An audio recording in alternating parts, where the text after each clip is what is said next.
What's up, y'all? It's Cousin Chet back again with another episode of ChitChat with Chet with Dilligan on Dilligan's Island today. We're on Dilligan's Island. No, I'm just kidding. We are going to join Dilligan's Island today. I see Dilligan already has something pulled up. Not sure what it's about. I saw other things, so I have guesses, but I think my guesses are going to be wrong. So, talk to me, Dill. So this guy has become something of a personal guru of mine over the last 2 or 3 years. I've just been absorbing all this guy's content and his books. And what's his name? Michael Tsarian. Tsarian? Tsarian. Mm-hmm. Anyways, we went and saw a movie last night. Me and Good citizen over here. We went and saw a movie last night, and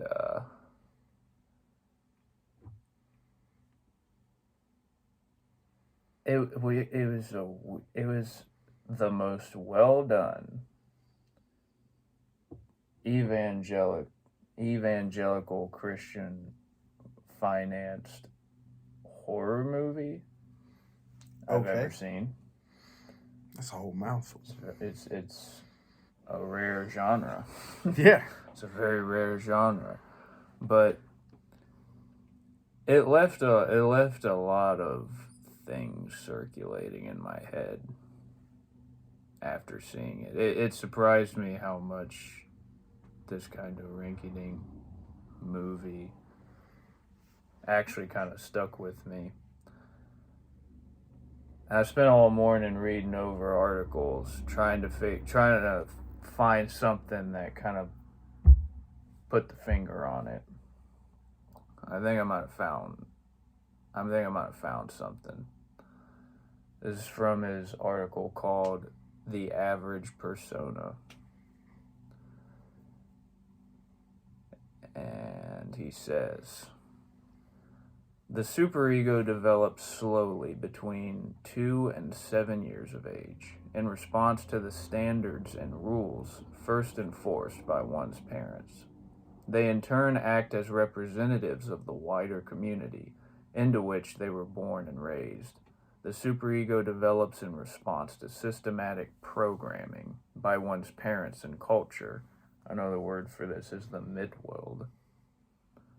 Every part of consciousness comes under its scrutiny and direction. What we know as schooling carries on the problematic process initiated by primary caregivers. If the society of the parents was in some way deranged or pathological, then aberrant patterns and tendencies would surely be passed on to the child by way of the superego, which, unlike the conscience, compulsively favors the status quo and never raises an objection to authority, regardless of how oppressive it is. So you've heard that term, superego, right? I've definitely heard of id. Is that Freudian? The Freud's id, ego, superego. Yep, that's exactly. And the id is the kid, and the superego. Break those three down for me. I would describe it like this: the ego is I. It's you. Mm-hmm. It's kind of your persona, who you are, your ego. Exactly. Okay. The ego is the persona. It's kind of like your definition. It's the mask. You know how to tweak the mask one way when you're talking to your aunt versus when you're hanging out with your buddies. The mask gets flipped upside down. But it is that mask. It is that social presence you. Okay. The id is essentially the animal side of your mind. It's the part that is hungry. Where the fuck's the food? I'm horny. Where's the woman? I always thought of id and kid. It is the kid. That's a good. Well, that's But yeah, the kid Not, just wants what he yeah, wants. He doesn't know why he wants it. He just, yeah, he's being ran by with the Abdullah Umblungata or whatever it is. yeah. I said that wrong. Somebody correct me in the comments. Oh, by the way, let me take a moment. So I know a lot of people don't like comments and likes, and I've got lurkers, right? And I love lurkers, and that's fine. But for a brief moment, I do want to ask you for some help. If you would just put an emoji in the comments, right? You don't have to say anything. Just a little thumbs up. You can put a thumbs down. You can put a happy face, smiley face. You can put a crying face. I don't care. Just an emoji. Help me out. Helps the algorithms. Anyway, thanks for the commercial break, Cousin Chet. Back to Hieroglyphs only. Hieroglyphs. I love the hieroglyphs. But the superego is essentially supposed to be the side of your mind that interfaces with reality. Okay. It's the side. It's the moral function that has to be, like he says, schooled into you. You have to have You have to have these. What's the golden rule again? Oh yeah, do unto others as you would have them do unto you. Right. And that moral dimension of people's psyches is usually what you feel when you feel guilt. And so shame. The super ego is the moral, is kind of like your best self. It's your impression of your best self. Mm. And So let me answer this. Is this super ego? So I've got a date, new chick, right? I go vacuum out my car. I go get a new haircut, clean shave, maybe even get some new shoes. Is it because you said the super ego is your your best self, and so like in the dating realm, I feel like those first dates, a lot of people put on this like who they want to be or they you know what I mean. Because you go on this date and you buy all the new air fresheners for your car, you vacuum it. I'm talking about the people that don't normally vacuum their shit, right? I'm talking about the people that normally wouldn't go, get a haircut every week type. You know what I mean? That's not super ego. Okay. Because that's still in the domain of your self appearance. It's not the moralistic version of who you are. It's a physical ego. Yeah. The mask. It's part of the mask. The superego. Social mask. The superego only kicks in when you're genuinely questioning yourself. Mm-hmm. The superego only kicks in when you're genuinely questioning yourself. Yeah. It's an issue of, am I authentic? Am I authentically good? Or am I just cleaning my car out so I can get my dick wet? Okay. Important function to have psychologically. Especially if you got Lick getting, Willie wet. Willie likes to swim. But I say this to say, I bring all this Free up. Willie. Watch him jump. Free Willie. But I bring all this up because we was watching this movie last night. Mm-hmm. And the premise of the movie, again, evangelical Christian horror film.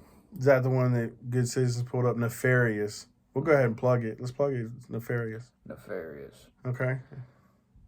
He calls it a mystery, but you're saying it's a horror movie. Go ahead, set it up. I've seen one other movie like this before, where it's trying to scoop up some of the horror movie demographic and trying to run that together with some sort of Christian theme. It's like The Exorcist, the original one. It's got some Christian symbolism and imagery, but it's a very secular movie in the way that it frames everything. It frames everything up in this very Catholic Christian setting, but it's not, the propaganda aspect is very low in The Exorcist. It's mainly existing as like an artistic rendition of something. It's an artistic story more than it is a propaganda piece. Okay. I've seen one other movie in my lifetime that comes close to... I've seen one other movie in my lifetime that was a horror movie that was also what I'd say is more like Christian propaganda. That one was very badly done. This other movie, on the other hand, Nefarious, they had one really solid actor, and that's the guy who plays the prisoner.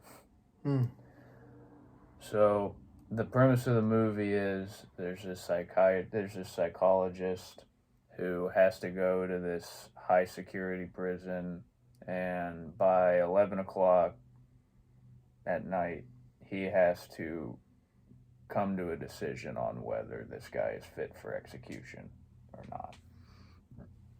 And if he's if he says he's legally sane, then if he's legally sane, then they can't kill him, or they have the right to kill him. If he's legally sane, then he has right. Yeah, if he's found to be competent to stand trial, understand what he did was wrong, all that jazz. Okay. So that's the premise of the movie. Is the psychologist has to go in and talk to this nutty guy in the prison and reach a decision. Well, it turns out the guy's possessed by a demon. Okay. And the demon's fucking with the guy. The demon's throwing around all of these theological concepts and kind of trying to break down the psychologist's paradigm. He tells him, before you leave this prison today, you'll have committed 3 murders. And he was like, I know you let your mom die. I know you took your mom off life support for your inheritance. And then also, I know your girlfriend's going and getting an abortion right now. That's number 2. And then by the end of the movie, he is finally so pissed off at the inmate that he declares him legally sane so that he'll die. So that's number 3. Anyways, but Glenn Beck shows up at the very end of the movie. In the movie.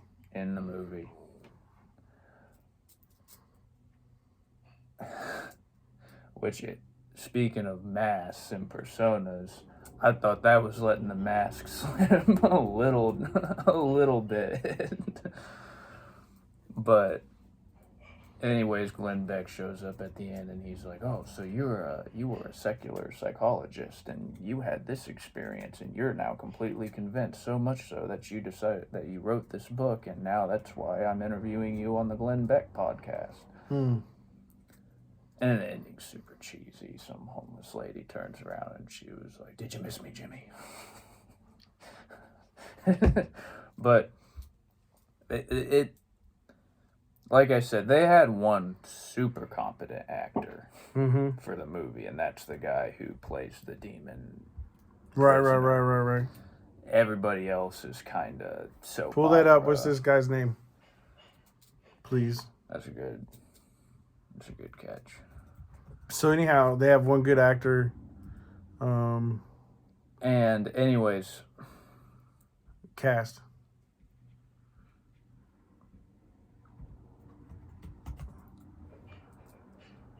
Oh, Sean Patrick Flannery is the guy. Sean Patrick Flannery is a good actor. Okay. Sean Patrick Flannery, if you don't know who Sean Patrick Flannery is, he's been in several things. Pull his IMDb up, please. Because he has been... Okay, that's Boondock Saints guy. That's the guy that plays with Daryl in Boondock Saints. I'm sorry, I can't remember Daryl's name. Norman Reeves. Go scroll up for me, good citizen. You can just click on his name. Just click on that picture. It's already pulled up. Scroll down. Right there. No. Never mind. It's just being slow. It's being... Just type up his name. Yeah, it's... Or copy paste it, bro. So anyway, actor definitely was in Boondock Saints. I'm about to guess he was in Powder. I think Sean Patrick Flannery... Bam! I was right. Okay. 2 great movies. These are older movies, but definitely if you've not seen Boondock Saints, go check it out. I've heard the second one is nowhere near as good as the first one. The first one is just, it was original, and it's really hard to like recreate that. And then he was also in Powder, which if you have not seen Powder, it's a really good movie. I really like it. He's in Dexter. Scroll back up. He's in The Boys. The Boys. Scroll back up to the top of that. Because he's been around. That's funny. Because for like a whole 90 minutes last night, I was sitting there thinking, man, they didn't have anyone except this guy. Yeah. He's a good actor. And you know what? I'm not sure why he doesn't get more. It must be that he turned shit. Because I don't know. Scroll down. Because I'm seeing a bunch of TV shows. But I've seen him before. Running the Fields, The Outer Limits. He was young Indiana Stargate, Jones. Touched by Angel, Charmed. Stephen King's Dead Zone, Twilight Zone. Hold on. This Dexter. So that's just his TV shows? Yeah. Okay, go to film, bub. That's just TV shows he was in. There we go. Here we go. Suicide Kings. Go back at the top. You're going too fast for me, bro. Because he starts in 87. Frank and Jesse, which was probably about Frank and Jesse James. And then we have now Powder 1995, which is weird. But maybe he'd done TV before that. I feel like Suicide Kings was another kind of like cult kind of classic. Boondock Saints. No, that's not the one I'm thinking of. That's Con Express. That's not. Yeah, I went direct to video. Definitely not the one I'm thinking of. Okay, he's got a couple direct to videos, so he is not. They've been working. He has worked his buttocks off. He's been in a lot of stuff, and this is just his film crap. That's not. They didn't put his film and his TV stuff together. So, yeah, slow down for me. So he's been in a lot of stuff. Trafficked in 2017. I feel like that was a big movie. Trafficked.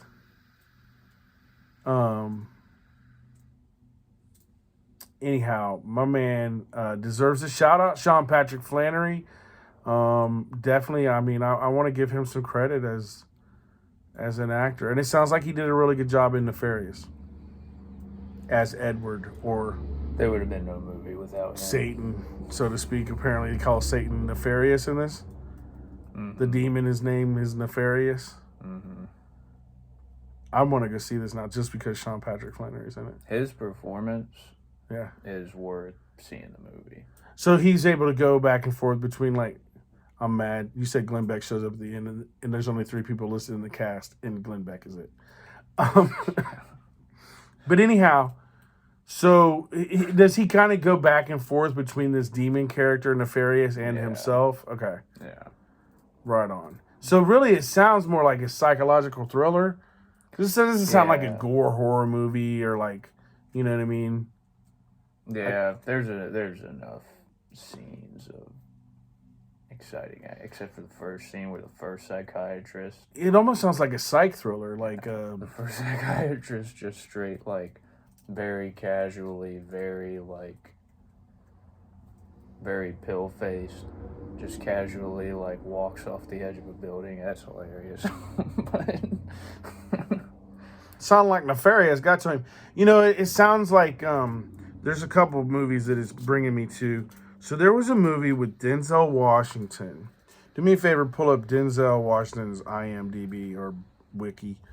It was Denzel Washington and Roseanne Barr's husband, which, oh my gosh, I'm supposed to remember this guy's name because he's a really good, he deserves it. Right there, Denzel Washington, IMDb, yeah. Oh my gosh, what is the name of that movie? I'm about to find out. Scroll down. Photos. Is there like a known for actor, producer? I'm sorry. He's done so much good stuff. Like Denzel. Keep going. It's down. See y'all. I mean, look at all those movies right there, dude. When you start looking at those movies right there, that list right there, those are boom, just hit after hit. Denzel is a stud. Superstar. Look, we're not even to the movie I'm talking about. I mean, we're all the way down like 1998, and he's just still dropping hits. Fallen? Maybe it.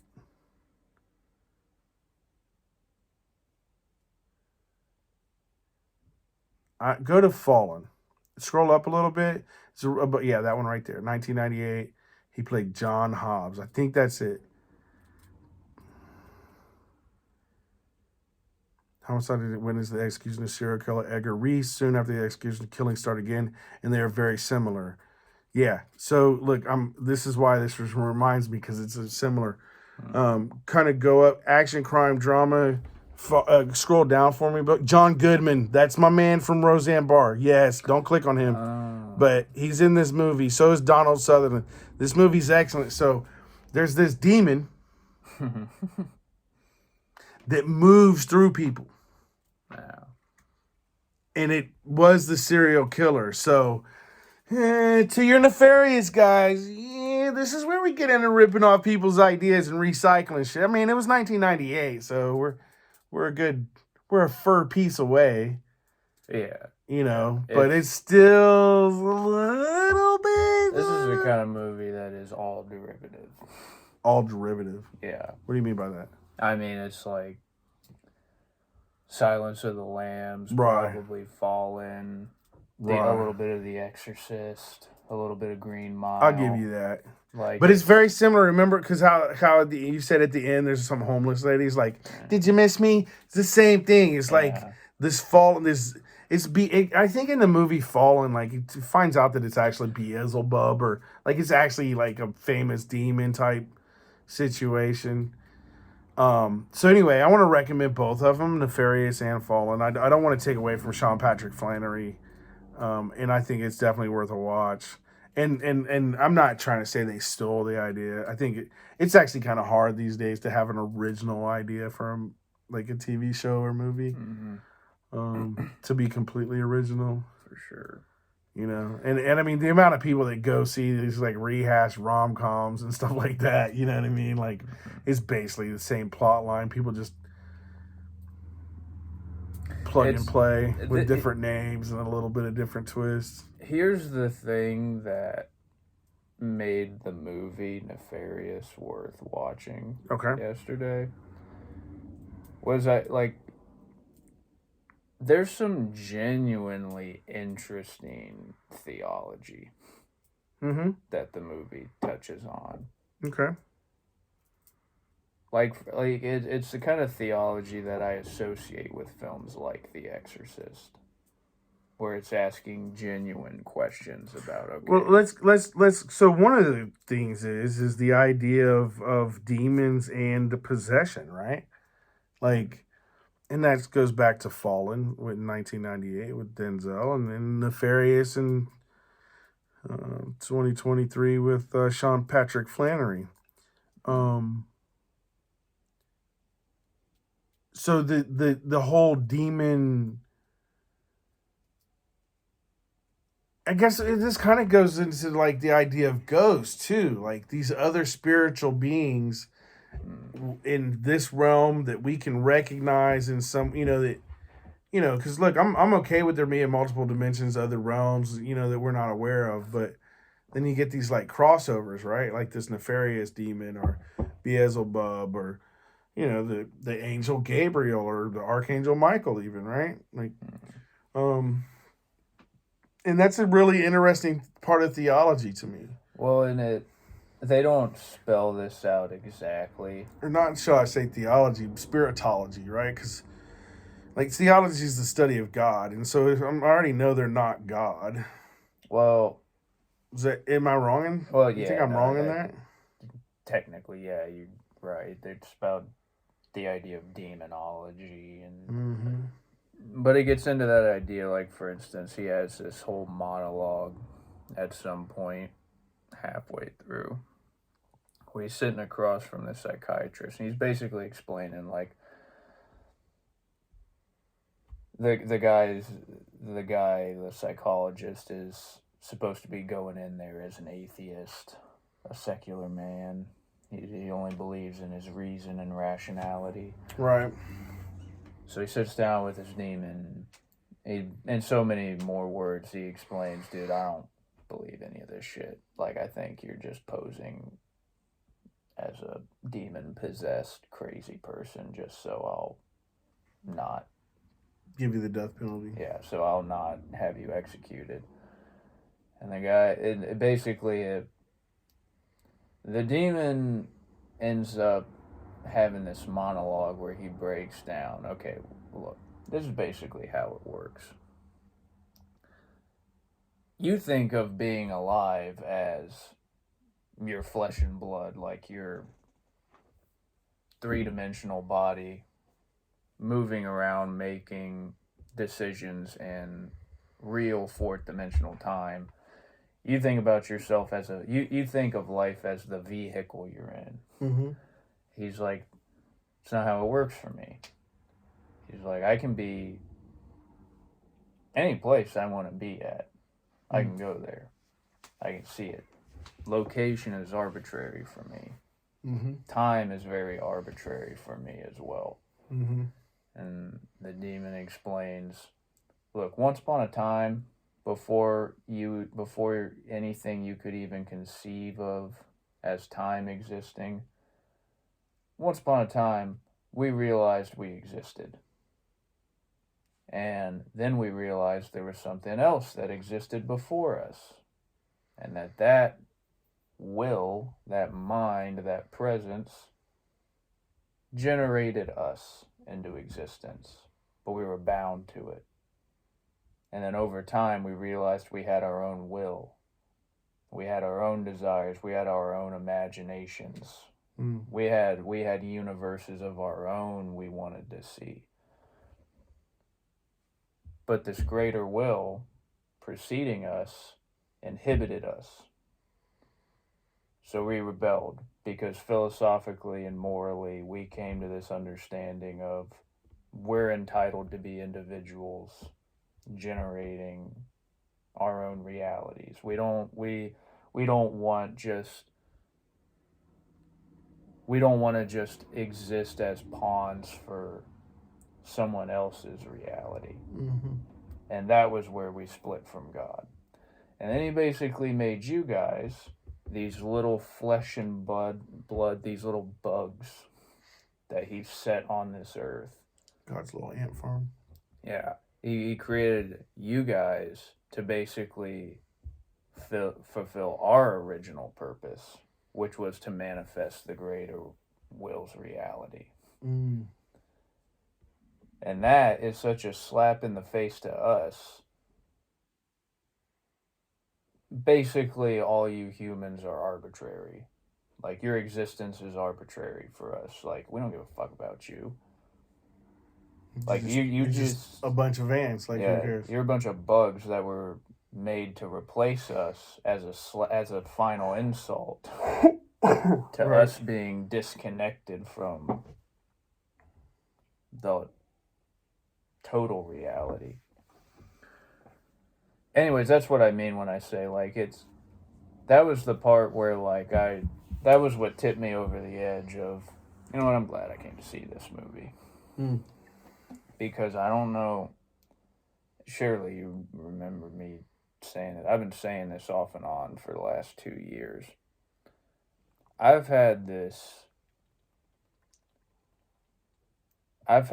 sense of religious revivalism, this sort of doubling down on a conservative worldview, like a conservative identitarianism. I'm using like $10 words for these, but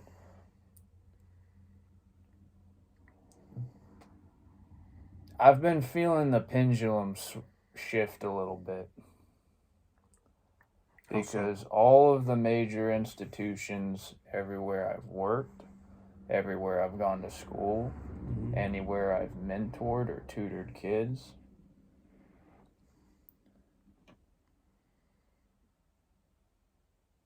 for the last like 10, 15 years, there's been this kind of veneer of political correctness. Like there's been this through line of diversity and inclusion. And I never saw much of a problem with that. I'm like, I like new people. Like I like different demographics. I like finding out about other cultures. Like I'm curious. I'm a curious person. Like this isn't raising any real big alarm bells for me. Until you start to work your way up the institutions a little bit. So it was like by the time I was a junior, senior in college, I started to finally kind of pick up on this pattern of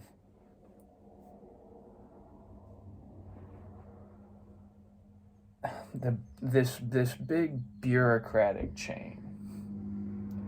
And the chain is linked together with memes. And what I mean by memes is ideas. Like the original concept of memes. Yeah. I mean, yeah. Like concepts. Like moral lines in the sand. Goalposts. Things that are appropriate and inappropriate to talk about when you're on the clock. Things we don't talk about in this class.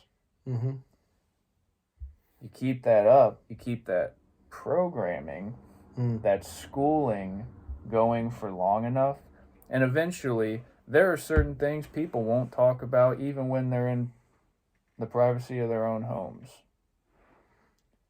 And this is a reality that anyone who's not looking for the programming is programmed. They will be programmed. Because that's how we're wired. We're wired to pick up on the nuances and the situation and the circumstances and cobble together an idea of, okay, well, what should I do now? Like, you're hardwired to do that on a physical basis as much as you are a conscious basis. You can't see, you can't navigate, you can't listen to anything without doing that. So if you're not looking for the programming, if you're not automatically in that mode of skepticism and asking yourself questions about what you're seeing, it's very easy to just slip those memes in there. And I'm not trying to frame this as in why I think Nefarious is ironically a very nefarious film because it's programming and brainwashing people. I think it will do that. I think it will reinforce a lot of preconceived notions in people.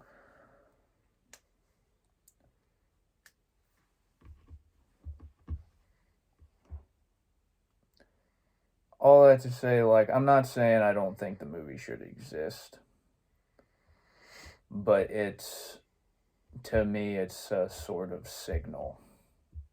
Signal?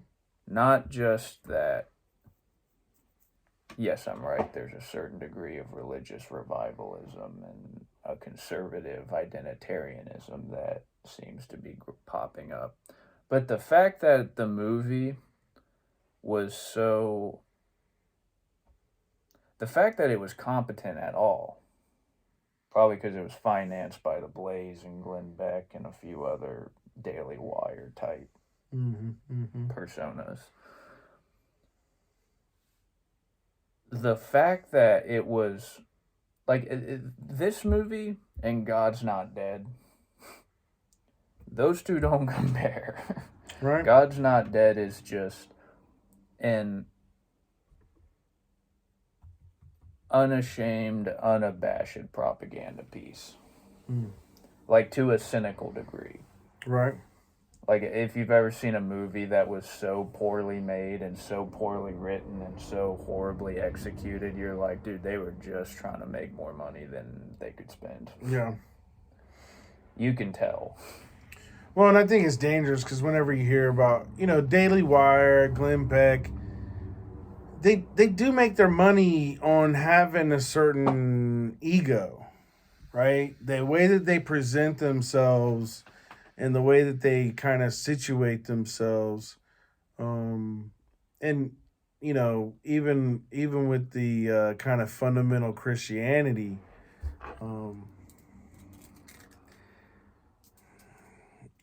anyway, I want to kind of go back to the demonology kind of ideas, because I think that the idea that there are these spirits out there in the world that interact with humans as mediators or as just lost spirits, energies, whatever have you, is something that is like all over the world, right? I don't think there's like any place in the world that you could go in any culture and there aren't some normal, regular people that if you're like, if you know the word for ghost, you're like, do you believe in ghosts? And I'm like, I don't know. The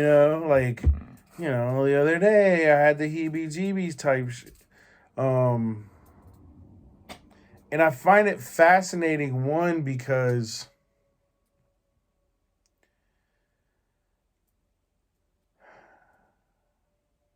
if we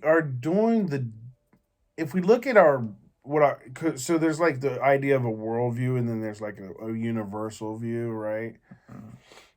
And I think I've said this before, but most Western philosophers, Western Christianity, Abrahamic religions, those Middle Eastern Zoroastrian offshoots,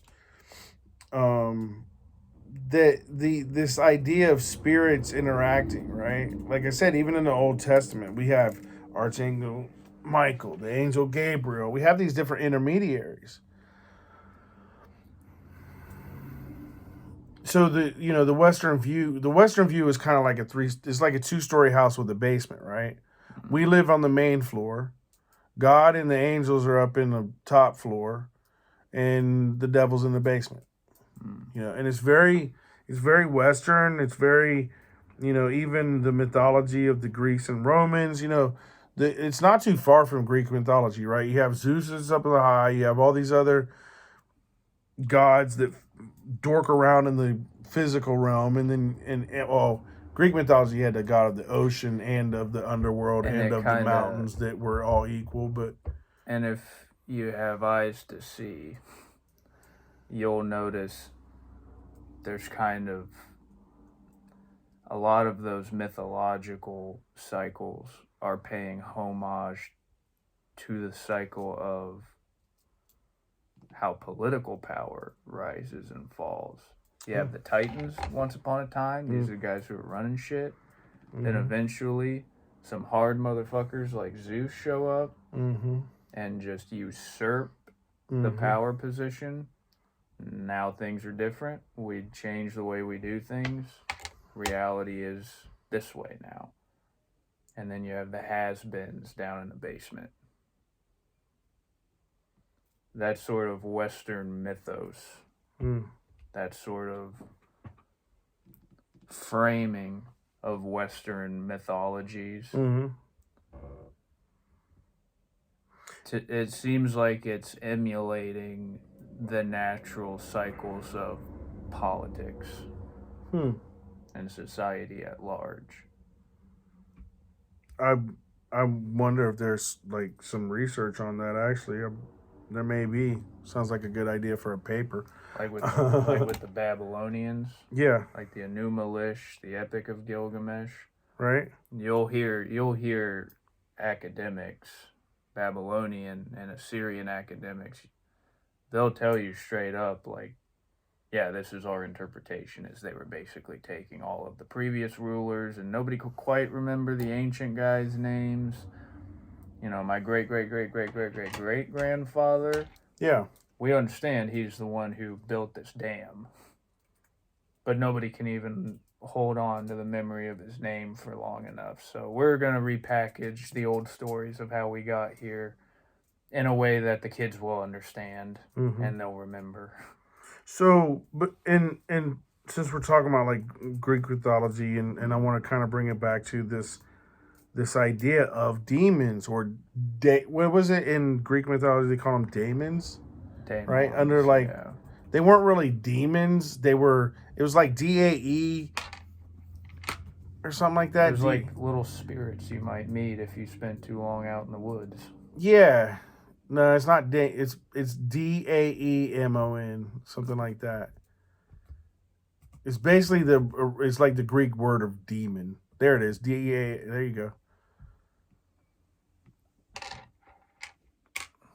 And look at this. Encyclopedia Britannica has to turn it into English version and call it a demon, also spelled daemon. But it's a different thing. Supernatural power. In Homer, the term is used almost interchangeably with theos for a god. The distinction there is that theos emphasizes the personality of God and demon is his activity. Okay, get that out of my face. To me, what that right there, that's a whitewashing right there. That's a Euro washing right there. There, Diamond, originally referred to as a lesser deity. It's sad that Wikipedia is better than Encyclopedia Britannica. Originally, the lesser deity are guiding spirits such as the diamonds, right? So that's a lot different than demon, right? In ancient Greek and later Hellenistic religion, the word is derived from the Proto-Indo-European diamond provider, divider of fortunes and destinies, from the root da, to divide. Diamonds are possibly seen as the souls of men in the Golden Age, acting as tutelary deities. Tutelary is a deity or a spirit who is a guardian, patron, or protector of a particular place. Yeah, see, to me, like, so these aren't just demons. Like, some of them could be bad, some of them could be good, right? The way that I understood Greek mythology diamonds is not that they were demons, because that's why I don't like encyclopedia. Because most people, when they think of a demon, it's a totally negative idea, right? Mm-hmm. But if I'm saying, okay, the Greek understanding is not, some of them are negative, some of them are positive. This is when you think of your guardian angel, that would be a diamond, right? When you think of oh, wow. Why does my brain want to use the same example? My brain almost said, when you think of a guardian angel, like I'm on some kind of repeat. But,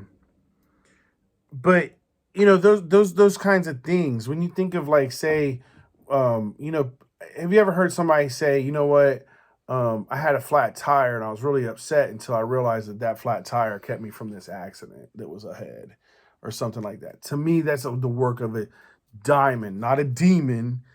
Because these are the dualistic positive negative of Eurocentric philosophies really, I think, kind of muddles the water a little bit. You're kind of getting at what I was saying about this movie, or what I was thinking about this movie was the terms demon and angel.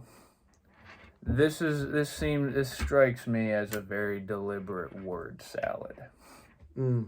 Like this is a whole. This is an example of how you do meme magic on society. is you chop up all the words. Mm-hmm. People always move around. People are always shifting gears and moving over here and pilgriming over there and then traveling and moving around. And my daughter married this guy, so we're just going to move a little bit closer. Societies move around. And as they move around, language changes.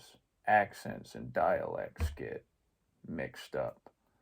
So people change the way they pronounce words before they change how they spell them.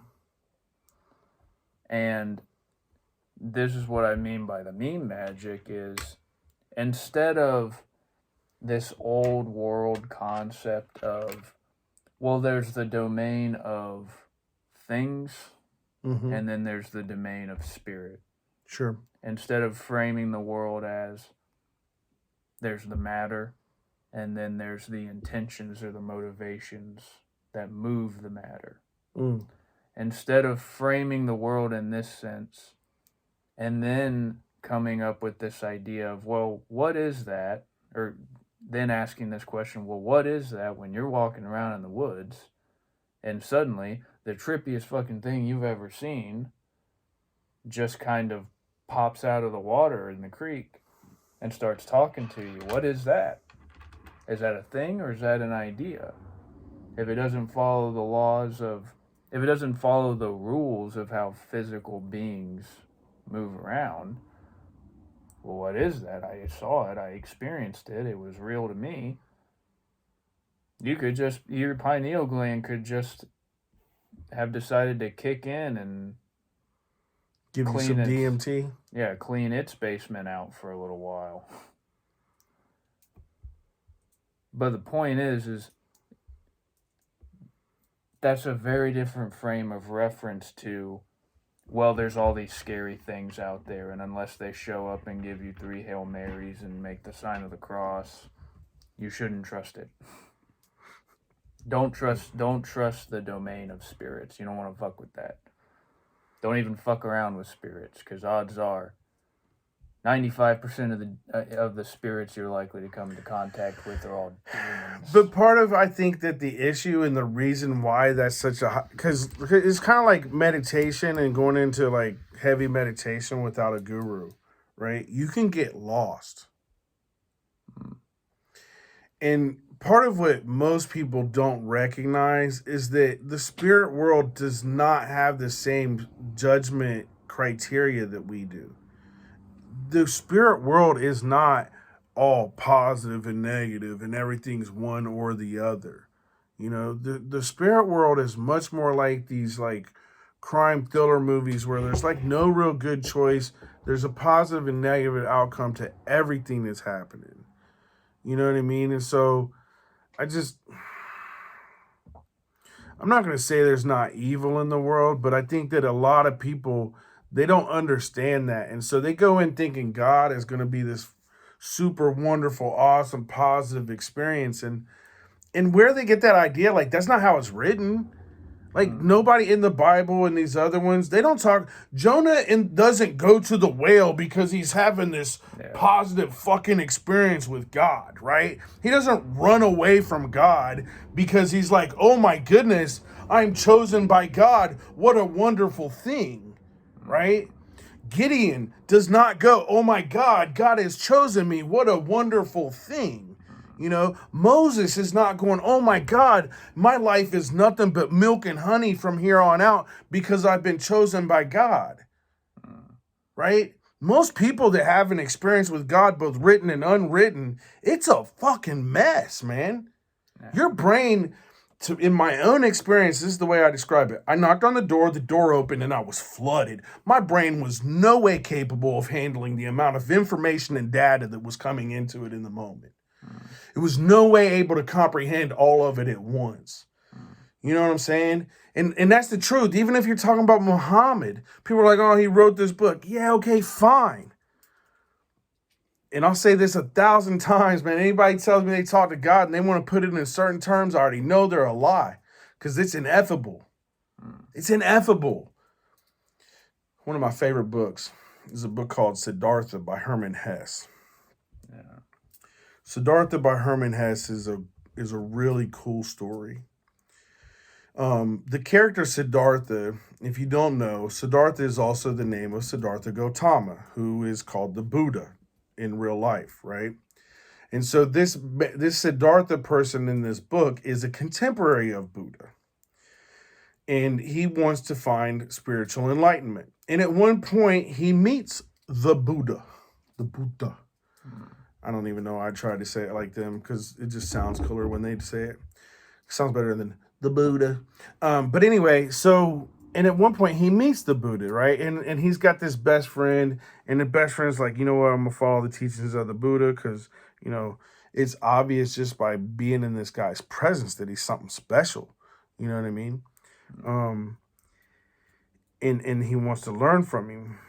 And Siddhartha, the character's like, yeah, he's like, the teachings sound wise and all, but the truth is that I can listen to the Buddha all day long, but it's never going to be my experience.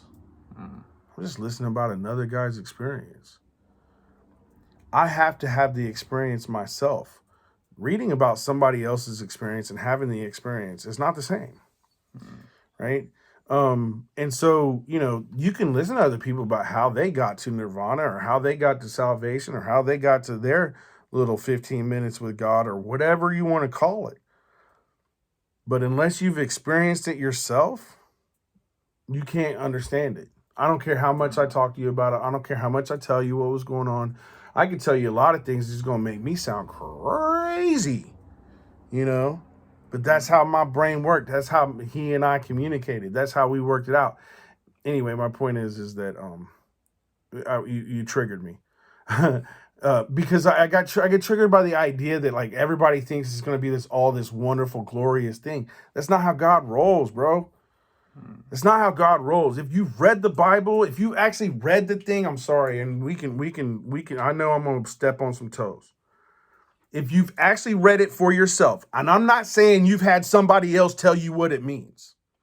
I'm saying if you actually sit down and read it for yourself and you don't notice that it is telling you about all these different relationships that these people have with God, and it is not very few often are you going to find anybody that has some kind of euphoric, paradisical experience.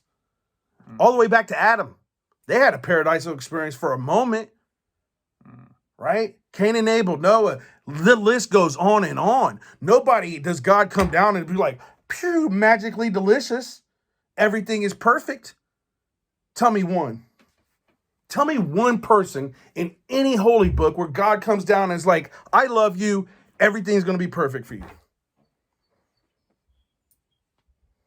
He took, It's all. Who? Enoch. Enoch? Yeah. I'm willing to listen. They don't have to be biblical. They don't have to be within No. You're right, because in the Bible, God showing up in someone's life almost to a 1-for-1. And God showing up in anyone's life in the Bible almost always involves them having to go do something they really don't want to do. Yeah. Like kill your own son. Yeah. Abraham, right? Hi, God, nice to meet you. Yeah, kill your first son. Show me how much you love me. Well, come on, man. Like, seriously. Like, so the idea, like, I'm sorry. Yeah. But, and I think that's why people don't deal with demons well, daemons or diamonds, right? It's because when you meet them, you're scared. And because the fact of the matter is you've been lied to, and this prosperity, everything's going to be fucking hunky-dory God world, that it's just not true, bro. It's just not true. See, I've heard a few people compare. If you can tell, I've been triggered. Yeah. Because y'all been lied to. I'm sorry, but y'all being lied to. I'm sorry. I know that this is disrespectful to some people's religions or whatever have you, but I'm sorry. I think your religion is disrespectful if it lies to you. If it tells you that all you have to do is love God and God's going to give you everything you want, get the fuck out of here. Click off my shit right now. I'm sorry. I'm triggered. I've heard people compare this. Be real, man. Be real. Like, come on, man. Sorry. No, I No, you're exactly right, though. I Here, know go what kill you're your son. Here, you're going to have to go be homeless for 40 years and 40 nights. Not just you, but your whole group of people.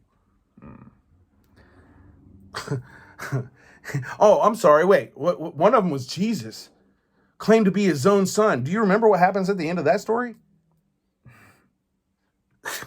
Come on, bro. And everybody's running around with this fairy tale super godmother fucking waving around her wand. Oh, dear God, I want a parking space for my Lamborghini. God loves me because I shit in a golden toilet. Get the fuck out of here, bro. Sometimes I think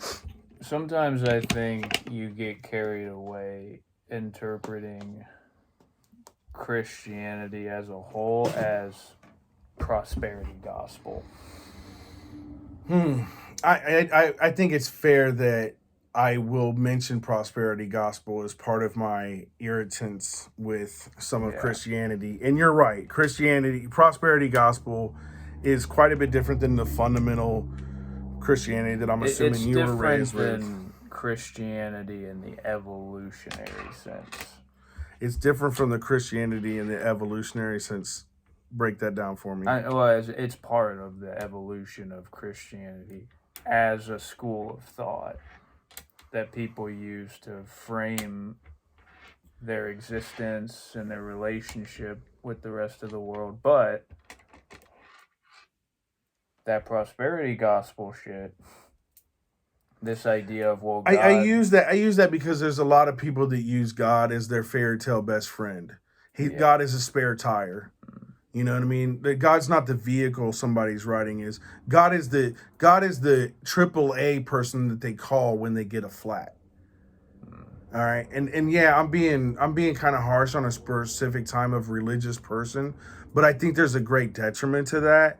And again, that's why when some of those people stumble across a real diamond, they end up in insane asylums. When you come across... Because it's not easy. I almost ended up... Like, my brother tried to have me self-commit, bro. My brother drove me straight to the hospital. It's like, here, fill out this paper. Well, people don't start from the beginning. That's the problem. People don't start from the beginning. Yeah, people don't start from first principles. Okay. When they think about this stuff. Okay. And I think that's the nature of the deception is you start off getting programmed or schooled in Sunday school the same way you start off getting... And that's part of what I'm resisting, right, is that programming. Yeah. It's the fairy tale lie of let's put God in a fairy tale and act like Santa Claus is real. As opposed to starting from the beginning and asking yourself, okay, there's things and there's ideas. Things can be alive. Can ideas be alive? Well, I mean, a thing. What do you mean by alive? As in exist or not exist? Or do you mean actually functioning, breathing like an animal? I mean, like Richard Dawkins' original notion of the meme. The original concept of the meme is an evolutionary term, which is ideas that travel and propagate and reproduce the same way genes do. The same way DNA cycles through itself, structures itself, creates supersymmetry, and then builds itself into animal beings that then reproduce and and expand themselves. Dawkins' idea of a meme is we have ideas that hitch a ride. Just the same way. So in that way, they're alive because they grow. Yeah, they grow, they reproduce, they propagate, they spread themselves. I mean, if that's your definition of being alive, then sure. When somebody asks me if something's alive, I'm thinking, is it breathing? Is it thinking? Is it functioning? Mm-hmm. Like, to me, that's a different version of alive than something that exists and something that evolves, right? Because the table exists, but it's not going to evolve. I mean, it's going to devolve, right? It's going to eventually just crumble upon itself, but it exists. Now, when I think of an idea, I think more of, the Platonic or the The Socrates forms. idea of there's this ideal, this perfection of ideal, but is it ever really reality? No, it's just a bunch of this ideal manifesting through humans because It's that internet meme of the perfect sequel doesn't exist. The perfect wife doesn't exist. You know what I'm talking about? So yeah, in that way, is an idea a real thing? Yes. Does an idea exist? Yes. Like, it's not just ether, right? Like, once we have an idea, it's there. It's an idea. It's a thing. It's not a no thing. It's a something. But I also think that everybody has their own ideal of what this perfect chair is. And is there something beyond the ideal that says, no, actually, this is the perfect chair? So here's my question. Like, is the idea something that is given to us or something that is generated by us? Right? Because if all the ideas are out there and we just attach to them, that's one thing. Because then I can say, okay, the universe provided the idea of a chair. Or was it really the universe? Or wasn't it just some fucking weird, authropiclaricus, funny shaped fucking humanoid that said, I could chop off a little bird back of that stump and I could have me a chair. And I could sit on around my fire instead of standing or kneeling or doing that weird fucking, I've seen like Indians where they do the little catcher squat. Yeah. Like, damn, doesn't that hurt your knees? You know what I mean? But, my australopithecus friend from 2 billion years ago, he solved that. You know why? Because he had an idea. We call it a chair today. Give me a 2-minute intermission. Yeah. Come You need back me to to get that out of your idea. way? Whoa, what are you talking about? You want to turn it off? I was just going to pause the video. There's no Pick it up. pausing. There's no? No. That's not a pause 2 button. minutes. That is a stop button, and it will end the recording. I got you. And then if we push it again, it'll start a whole new recording. 2-minute intermission. All right. And then I will respond to that. He's actually right, because when I get upset like that, I do kind of go for what I think are like the weaker forms, and the prosperity gospel really does annoy me a lot. And whether it's the whole, like, I don't know, I just feel like I kind of relate to Jesus in this sense. I feel like the Sadducees and the Pharisees have been lying to the people. And I think that they've turned the religion of Christianity and the message of Jesus into this thing that actually keeps people away from God more than it actually helps them develop a relationship with God. And I'm not talking about a relationship of belief. I'm talking about a relationship of knowing. Noah didn't believe in God. Noah knew God. Adam didn't believe in God. He knew God. Abraham didn't believe in God. He knew God. You understand the difference that I'm trying to make? There's a difference in when somebody else tells you something exists and you go, you know what? Good Citizen told me that flying purple people eaters are real, and so I believe him. And he even showed me a book that says flying purple people eaters are real. So I believe you. There's a difference then if I walk outside and I see a flying purple people eater and I'm like, oh my God, flying purple people eaters exist. I know it, right? There's a difference in knowing and believing. And so what I find in a lot of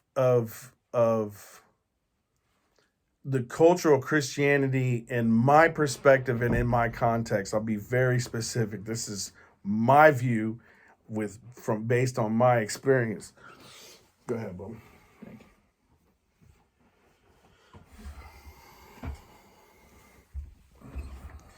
that most people are told to believe and very few people actually know. And I think there's a very important distinction. And the other portion that I think Jesus got so upset about is that he recognizes, dang it, he recognizes that barrier. And I firmly believe that part of his message is that everybody can have the relationship he did. Everybody can know the Father like he, not believe in the Father, because Jesus didn't believe in the Father. He knew the Father. Right? There's a difference. And that does upset me. That's why I don't claim to be Christian. There's one old black and white interview of Carl Jung. Carl Jung. Go ahead. There's one old black and white film interview between Carl Jung and some reporter. And the reporter. You can plug that. Is there another one? Anyways, this director asks Jung, so what do you think? Do you think God exists? And Jung's response is,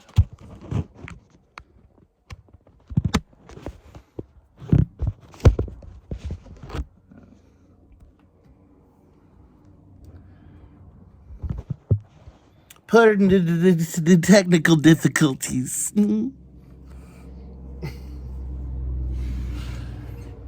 Okay, Carl Jung. Jung says basically the same thing. He says, I don't have to think about it, I know. Yeah. I know there's a structuring presence to the universe I'm in. I know that there's something structuring reality as I can interface with it. And again, this comes down to first principles thinking, which I've seen this before, that Elon Musk describes his thought process as framing everything through first principles. What do I know? What do I not know? What can I do with that? Just bare bones, rock bottom. Okay. Can cars fly? Not yet. Right. Can cars move? Yes, they do. How do they move? They move. I mean, all you can do is make a little plane called a this car. way. Car flies. Yeah. I think a car flies. We just don't build cars with wings. Yeah. But we could have a flying car if we wanted it. But you see what I mean, though. An airplane is not a car. Cars, by their nature, don't fly. Is there any way we can create a car that flies? I think we'll change its name, but I think I'm taking away from your point, so my apology. The only point being that this is a lost frame of reference in a lot of ways. If there was one thing that I think we should be other than reading and writing and basic familiarity with crunching numbers, beyond basic literacy, this should be the first thing that your kids should be learning about in school. It's first principles, because it is the idea, and it's the idea that ingratiates you. It's an idea that allows you to utilize all other ideas, because it grounds them in the physical reality first, and then gradually builds complexity. Rain falls every few days or so. Why does the rain fall down? Well, when regular water heats up, I notice it disappears and goes up. So maybe when the water heats up, it goes up there. And then maybe something happens that makes the water turn into these big, thick clouds, and then when the heavy rain clouds come, water falls.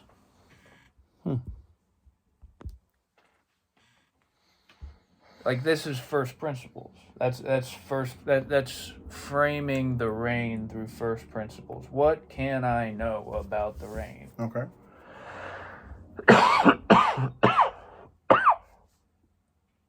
And we don't teach kids how to reframe problems for themselves. We don't teach kids to frame ideas in their heads like they're things.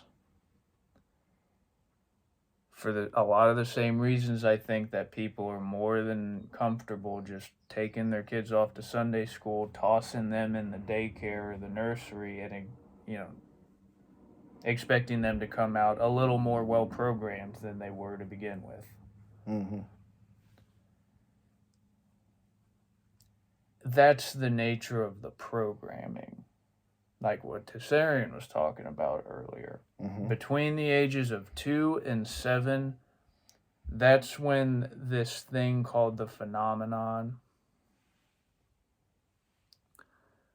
that's when this phenomenon of society really sinks its claws into you. Because between the ages of 2 and 7, when you're just learning how to use your words and how to absorb more words and to kaleidoscope those words together into ideas and to articulate yourself in position along with everybody else's. This is a very vulnerable time psychologically. It's very vulnerable. It's very malleable. It's very flexible. And this is the nature of when we're talking about deprogramming ourselves, or when we're talking about trying to resist the programming. This is the nature of the programming. I think in a very first principles way, I haven't teased it all the way out through first principles for myself, but in a first principles way, this is the education nobody has. That I think we continuously, week after week, we hop on here, and without saying those words exactly, I think that's what frustrates you and I. It's like, this is the type of education nobody's getting, but everybody needs. And worse is when you see indoctrination into this other form of where you're just muffling. Yeah, the true essence of a person, when you're just trying to indoctrinate everybody so that they're good citizens, so that they go to work and they'll work an 8-hour day and they'll pay their taxes and they'll say yes to police and they'll obey authority and all that jazz, right? That pseudo enslavement indoctrination that happens. Whoever wires your superego is the puppet master. Whoever wires your superego. My buddy left. Hold on a second. I need to look up superego. That's what's going on here.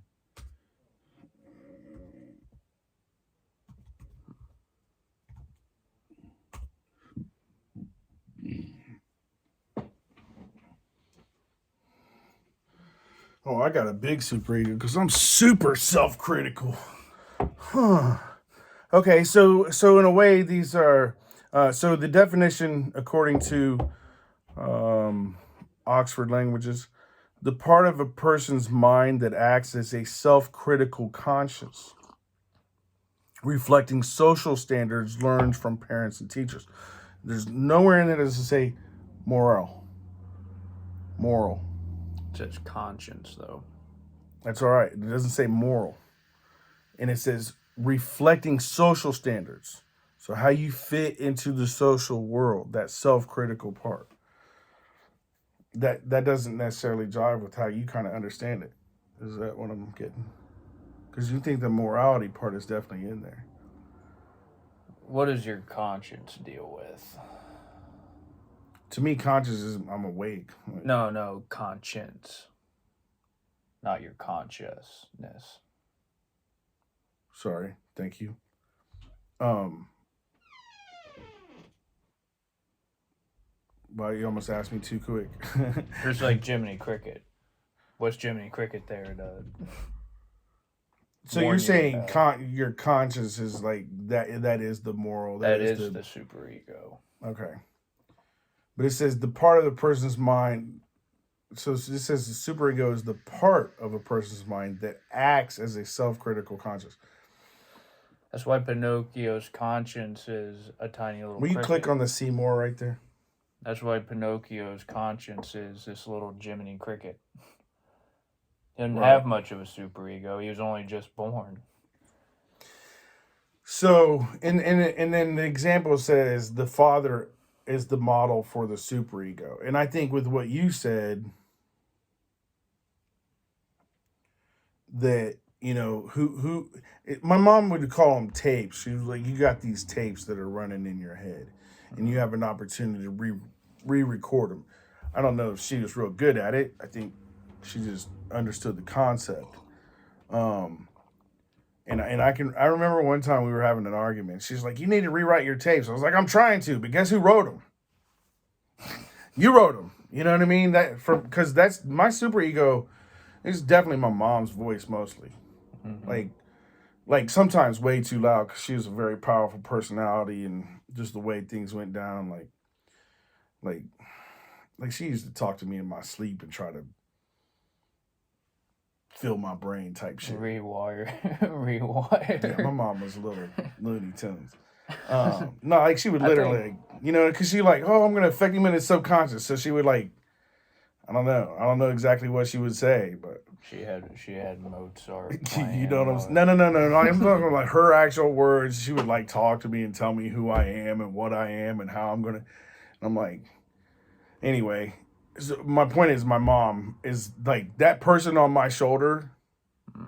And the fact of the matter is I don't always trust her. Like sometimes I'm like, get off my shoulder. I need to think for myself. I don't even want to hear you right now. Because I recognize you're not always right.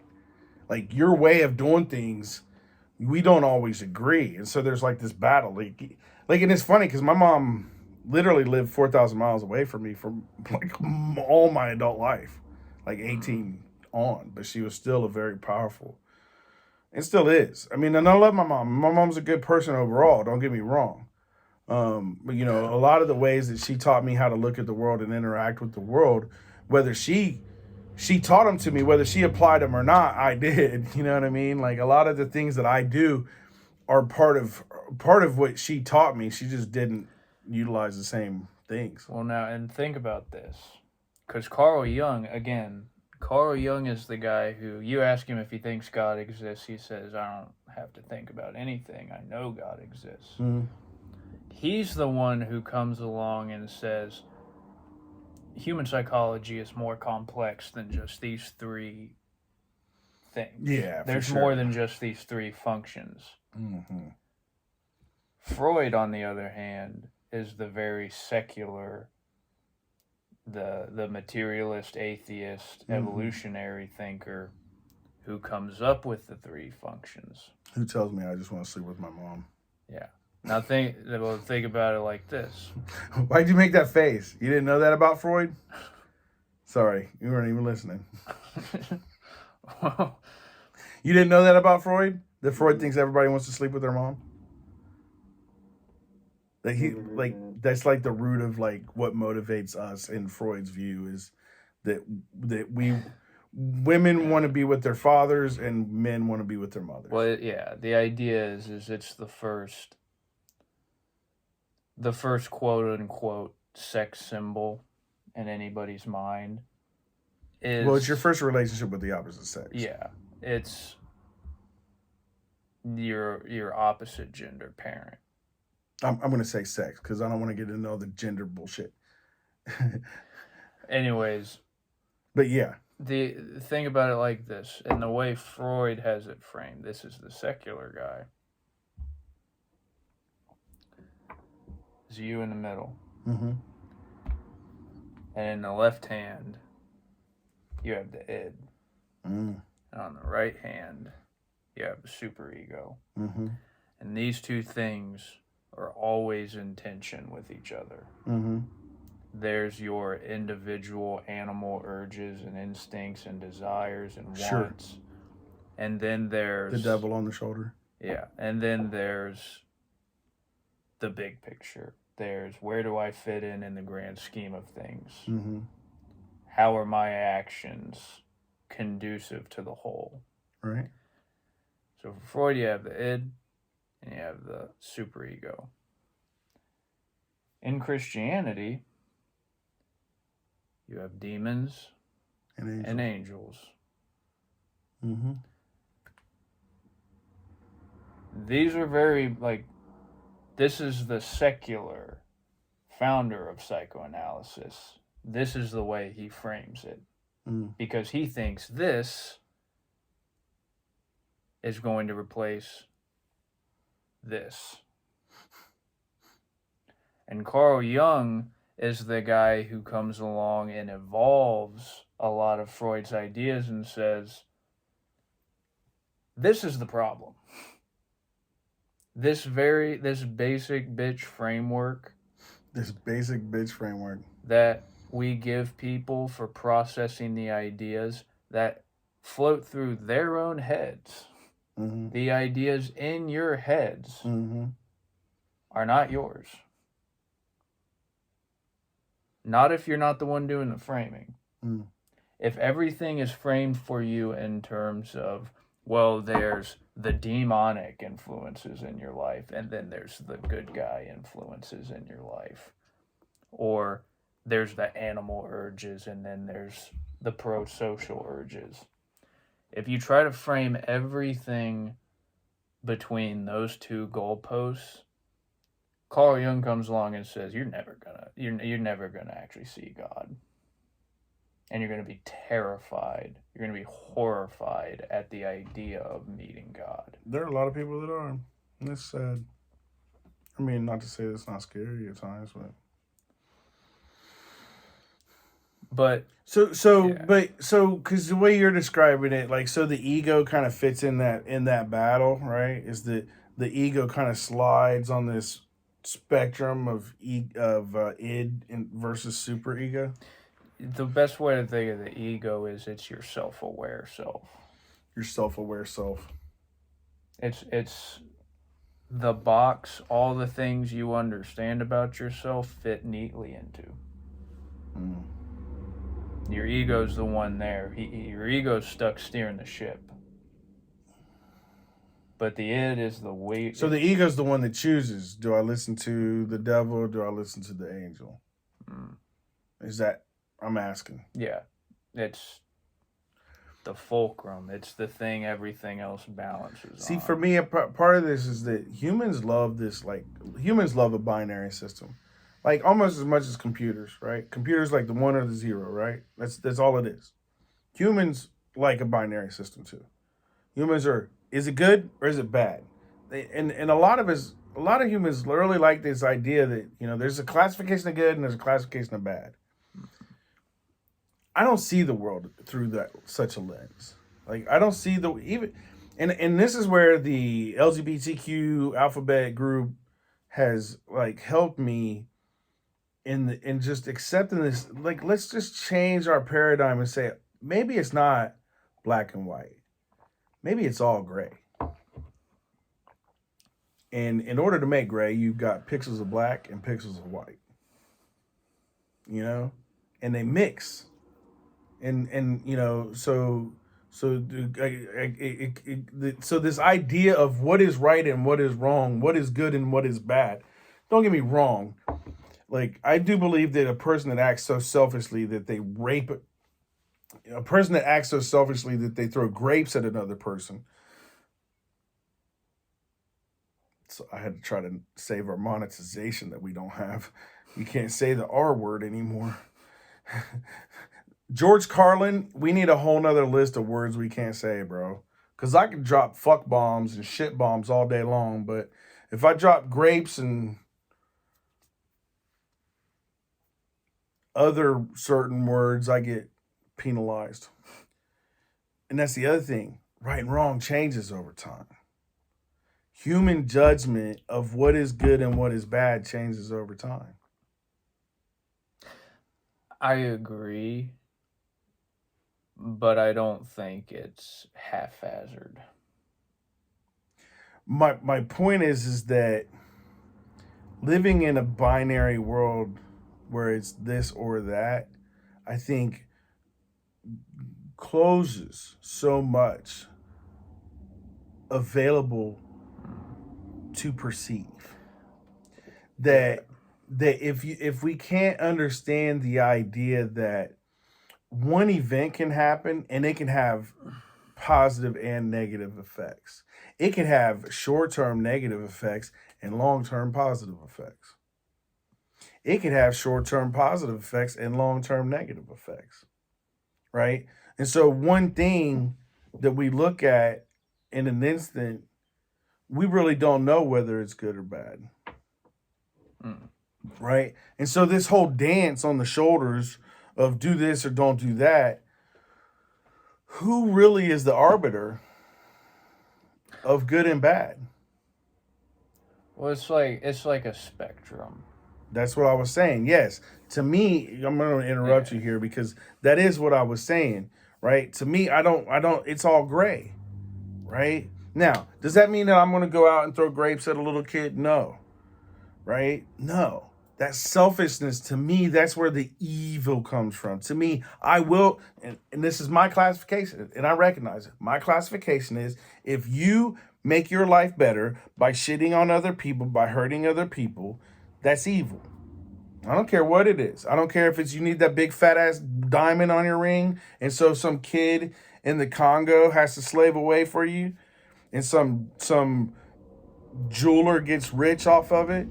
You know what I mean? But in our society, guess what? Most people would look at that little kid. They might feel sorry for him, but they're gonna think he's evil if he steals a peanut butter cracker. But they don't have no problem with this jeweler. And they got no problem with this rich woman with this 1 carat diamond, 14 carat, 15, however many carats she wants to bling, bling, bling, bling, bling, bling, bling, bling, bling with, right? Actually, she's going to be accepted in the social standards learned. She's going to be more accepted. Look at that big ring. Wow. God must love her. Well, give her a good husband. Look at that ring. He must be a good husband. You understand what I'm saying? No, I see what you're saying. Again, if it's like a spectrum, it's like the color spectrum. Sure. I'm using black and white and gray. And the alphabet crowd. Okay, we can throw all the colors in. Yeah, but I'm saying, like, if it's like the color spectrum on one end, you have super deep red, high amplitude color patterns, and then you have blues and ultraviolet on the other end. Okay. I don't think it's as simple as, between black and white, the world is all gray. I think there's a spectrum. I'm down to include the rainbow. I'm not, that's like, again, it's I'm not down. to, Roy G. Biv can be a real person in this conversation. Yeah, it's not to say that it and the superego don't exist. That's not to say there aren't quantifiable patterns of, like, it's not to say there's no patterns of behavior. Who decides? What is your pattern for good and bad? Yeah, well, my point is... my point... Thanks for being patient, Bill. My point is like, there's so many other colors in between the reds and the blues. Okay. Yes, there's a whole spectrum in between. They are specific things that there are categories, there are types, there are patterns that all of these goods and evils, that was appropriate, that was inappropriate, that was rude, that was the best thing anyone said. But that's social. That's not, to me, that's not moral, that's social. Yeah. Like, for me to just belch in the middle of dinner is a rude thing to do. Mm-hmm. Right? If your mom says, hey, Chet, come over. We're going to invite you over to dinner. We're going to have lasagna night. And we're all mowing down and fucking having a good time. And all of a sudden, I just, you know what? I'm going to make it worse. I just rip a big ass fart. I'm just like, right? Socially, in our context, that would be considered rude as fuck, right? But let's imagine a world where that's not rude. Where people go, oh my God, that's funnier than hell. Yeah, It's not rude at all. You just added entertainment to the night. You know what I mean? It's a perception of what's good and bad. And I'm using a ridiculous kind of thing, right? But I'm trying to make the point that social choices of morality are not morality. They are social constructs. The indoctrination of this is how you behave, right? Once again, I'm going to go back to the diamond ring. This is how you behave in this society. You want more status, you get a bigger diamond, right? But is that good? Is it good that some kid had to slave away in mines making like a penny an hour that was then stolen from him because now he owes it to the guy that employed him for the tattered shoes that he's wearing in the mine and the shovel that he used and the pick, and oh yeah, he needs a cot to sleep in and he needs some food to eat, so now he's in debt. How good is that diamond? And what is the worth of that diamond to this society where it's seen as a positive? And that's basically what God says to Job Tell me. at the end of the book.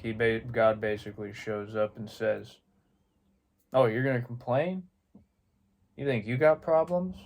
You have any idea? You have any idea how much I run shit? You have any idea how much shit there is to run? Let me show you. You want an idea what's under the water? Yeah. You want to know what's in the bottom You of the think that's ocean? why I don't get mad when people pray for Lamborghinis when there's some girl getting grapes thrown at her right now? Yeah. And is her prayer being heard? Or is she still getting grapes? Or is she getting shouted out by Joel Osteen? You know what I'm saying? Or is she still getting grapes, though? What about the girl that's born to a father or an uncle in the same household? For years, she's getting grapes. You think she's not praying? People are like, well, you don't want it enough. If you want it enough, you'll manifest it. Why isn't she manifesting her freedom? You think she doesn't want it bad enough? Come on, bro. Come on, bro. I'm sorry. I know I'm getting. That's God's point to Job.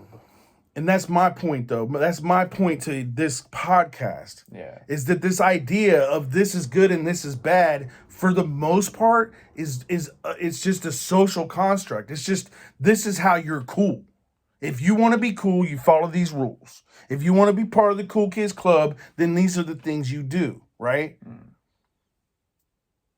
But that's not moral to me. Because there's nothing moral about wearing a big fat ass diamond that was mined by a slave. There's nothing moral about I want to be branded with Nike, so I'm going to pay them thousands and thousands of dollars while some Asian kid bleeds at his fucking fingers to make them for you. Yeah, no, I have no tension with that. I do. Like, I mean, I have no problem with what you're saying. and I don't see you as that type of person. Like, I don't see, but what I'm saying is, all that stuff, all those things are matters of egoism. What do you mean? That is the domain of the ego. I look cool with this ring. No. Super ego, part of person's mind that acts as self-critical, conscious, reflecting social standards learned from parents and teachers. Yeah, you're ignoring that. Who? No, if you're all fixated on your J's and your fucking No, that's Lamborghini. reflecting social standards learned from. You think there aren't kids out there whose parents aren't telling them that the best way to be cool is to wear the newest shoes? How self-critical do you think those people are being? I think they're very self-critical. Have you been in high school? Have you been in high school? Have you seen how self-critical teenagers are about what they're wearing and how cool they are? That's not. Is that an issue of conscience, though? How's it different? Isn't it more like ignoring your conscience? Isn't it? Aren't you actively choosing to ignore That's you. the See, to me, reality? that's you deciding what conscience is based on your values. And what I'm saying is that their values, they don't have the same parents. Their parents didn't teach them the same values for them to have the conscience that you have, because your conscience comes from the set of values that you were taught, right? That's what this is, reflecting social standards learned from parents and teachers. So just because you have a set of values that you are conscious of, am I meeting these values or not, are not the same as the values that I'm given by my parents. And am I meeting the values that were given to me? See, there's no that word self-critical conscious, there's no idea up here that is the perfect conscience. Well, I got to take that away a little bit because that can't be true. But you understand that there's not just one conscience that everybody is pulled towards and everybody's going to use to judge their life. Mm-hmm. Because of different cultures and everything else. And so I go back again to the kids that are being raised that material things are the best way to move through life. So their whole life, they have this, this materialistic idea of, in order for me to be a good person, I have to jump through these hoops. I have to get this job. I have to drive a car that costs this much. I need a house that costs this much. I have to be able to do these things in order for me to be okay with myself as judged by society, social standards, as taught to me by parents and teachers.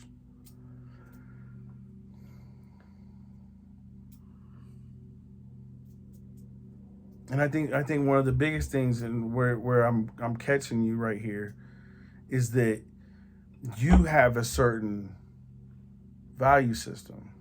Not everybody has that value system. So not everybody is using the same judgments because we don't have the same value system. If my value system is based on material things, it doesn't matter who slaved away for that diamond. And then some people do have a problem with that.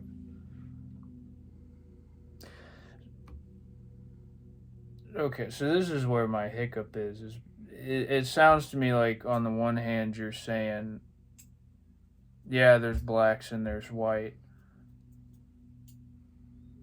On the one hand, I hear you saying the black-white idea is fallacious. It's all shades of gray. I'm going to throw the colors in.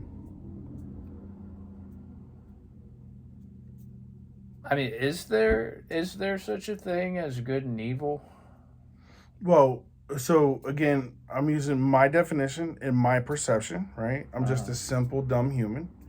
And yes, I classify evil as any person, any decision, anything that that uses, oppresses, or otherwise steps on another person for my benefit and my gain. My will at the expense of everything else, including everyone else's me will. At the expense of you, that is evil.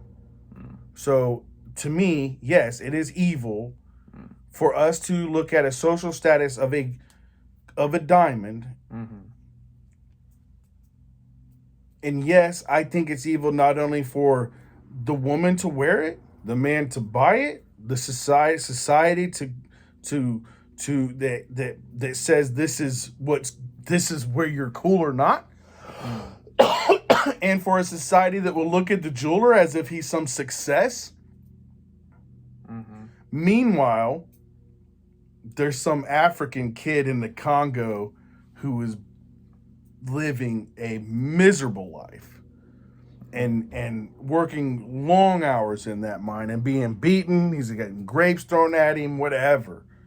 Also, this jeweler can be rich and you can have your status symbol. Also, you could have a little bit of cobalt in the computer chip in your iPhone. All the above, right? I mean, that does not alleviate it. Mm-hmm. To me, the people who are responsible for that is the fact that diamond people could make sure that kid's being taken care of. First of all, you could not hire a kid. You can hire an actual adult that can do a job, and you can pay him a fair wage. You're making plenty of freaking money, right?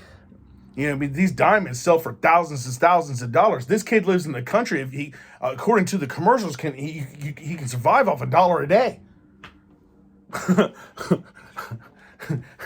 You can't give the kid $1 a day for your diamond? Like, come on. Isn't there an inverse, though? In what respect? I think there's evil that goes the other way around. So, like, for instance, Stockholm Syndrome, gaslighting, manipulative coercion of someone else. But yeah, that's me getting my means by oppressing and using somebody else. My will over theirs. Yeah, me pulling the stick out and threatening you, that triggers your id. That triggers, oh shit, I better not move. I better cooperate, otherwise I'm going to get hurt. Sure. But if I come out if I wake you up every morning from the time you're 3 years old to the time you're 7, and I tell you, now you better listen and you better cooperate, because if you don't, Krampus is going to get you. Krampus? Yeah. Fucking the devil. I didn't know that. Nefarious is going to show up. Gonna get me. You're gonna get that brain virus. I damn Beelzebub coming to get me. Well, my point is I think there's intimidation and there's coercion. There's recognizable evil in that. But I think there's this other kind, I think there's this banality to evil that slips in when not enough people make their ego confront their superego. That's why I brought Job up, is because I think Job's an excellent example of the point I was trying to make earlier about people who meet God and how great it is. Give me a minute. Go ahead. Let me make my case. Fair enough. So God shows up at the end of Job and he's like, you're gonna bitch? You want to see what's you want to see what lies at the bottom of the ocean? You want to see the grandest animal I've conceived of that walks the face of this earth? Let me show you these things. Now here's the thing. Carl Jung also wrote a book called Answer to Job. And from what I understand, the premise of that book is Carl Jung it's basically a very long essay where it's just him thinking about the book of Job. And he comes to the conclusion in this book that what's so remarkable about the character of Job is he's the only person in the Bible who essentially can stick it to God. He thinks that Job basically morally trumps God's argument by the end of the book. And that's why he is fully restored 3 times over. That's why he goes through the shit, and then at the end of the shit, he finally makes an address to God. And God is almost God shows up as if he's been obligated to provide an answer. Because basically Job goes through all this shit, and then at the very end of it, essentially he's looking up and goes, well, what was I supposed to do? If I'm going through all of this, okay, I've spent my entire life trying to figure out how do I do things in the godly, good citizen, how do I be a good citizen in this world? So what did you want me to do? What are you asking of me? Because it kind of seems like it's all arbitrary. And so I felt the same way. Young's interpretation of Job is, yes, God shows up, God kind of flips his shit, throws a tantrum, kind of overwhelms Job with all these visions and these ideas of things he can't wrap his mind around, but in the end, he doesn't have the high ground. He doesn't have a moral high ground to stand on, because at the end of the day, Job's still sitting there like, well, what was I supposed to do different? How was I supposed to look at it? For what I had to work with in my limited mortal framework here on Earth. That's why I love Joe, man, because I hope if you take away anything from anything I ever say, I hope you question God like Job questioned God. Well, Talk to him. Well, and here's the thing: and part of talking to him is asking questions and having doubts and expressing your doubts. On the one hand, yes, I am as frustrated as you with the lady who just knows. Well, the bigger the diamond on my finger, the more awesome I am. Yeah. For the super shallow, ignorant lady who I think I use diamonds though to represent just like our whole material culture, bro. Like everything, especially the United States culture, which is basically spreading out to the world because it benefits. We all have iPhones. Here's the thing, yeah, I know, but and this is where we get into the grays or the Roy G. Bivs, between the red and the violet, right? Roy G. Biv, red and violet. You said reds and blues, but I think we're saying the same thing, yeah.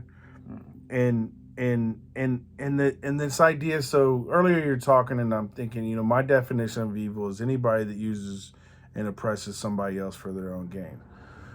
Well, that would make a pimp a very evil person. In most understandings of what a pimp is, right? But isn't that what basically every businessman is doing? Isn't he utilizing everybody, pays them as little as he possibly can, works for them as hard as he possibly can, so that he can get the maximum return? And so under my definition of evil, that would fit, right? But again, if we're not living in black and white world, I mean, if nobody's working, so I've heard the argument with my African kid scenario, and people are like, well, at least he's got a job. Or they'll be like, well, that's his choice. He's a kid. He doesn't have a choice. But he has no choice. But here's the thing. That 50 cents a day that he's getting keeps him alive another day. So is it good? So he can come back to work to right. Slave away tomorrow. Yeah, what I'm trying to do is flesh out a little bit of this idea that some things look bad from one angle and then they're not so bad in the other, right? And I could think of some scenarios with my little kid, my little diamond kid, but maybe he's able to steal a diamond and run away, and then he gets a ticket on the Titanic next to Leonardo DiCaprio. Who knows? You know what I mean? I mean, it goes to this idea that I don't want to live in the black and white because I don't feel that it's black and white. I don't feel it's just red and blues. I think the whole spectrum is there.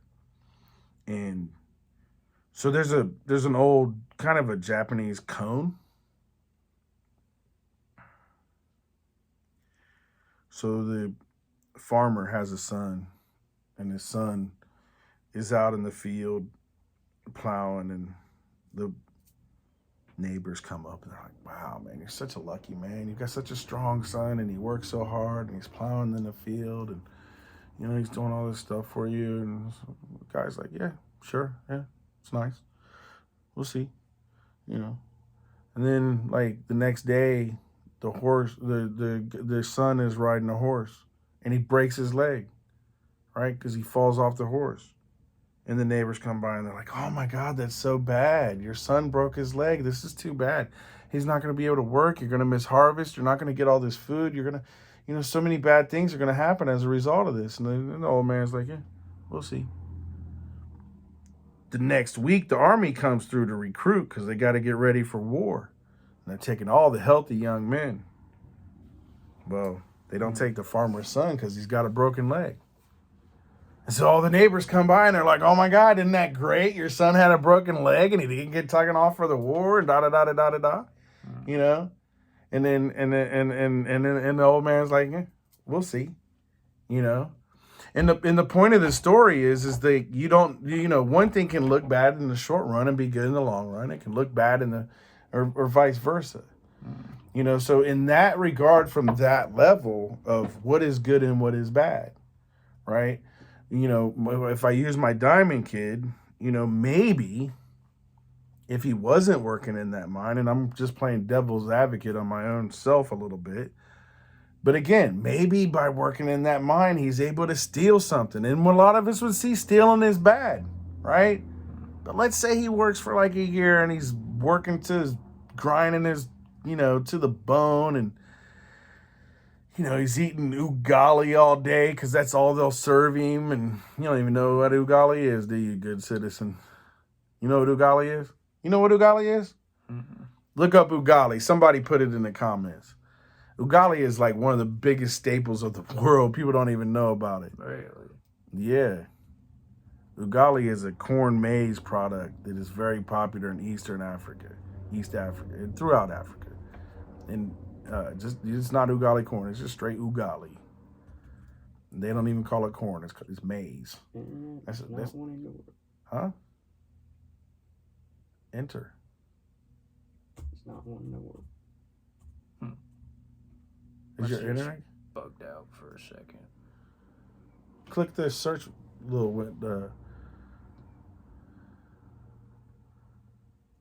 Technical difficulties. Fair enough. Are you connected to the interwebs? Yeah. Nonetheless, right? Like it's like okay, so I'm all over the place right now. I really want to give some credence to the idea that all the colors can work. You know what I mean? Like, is this color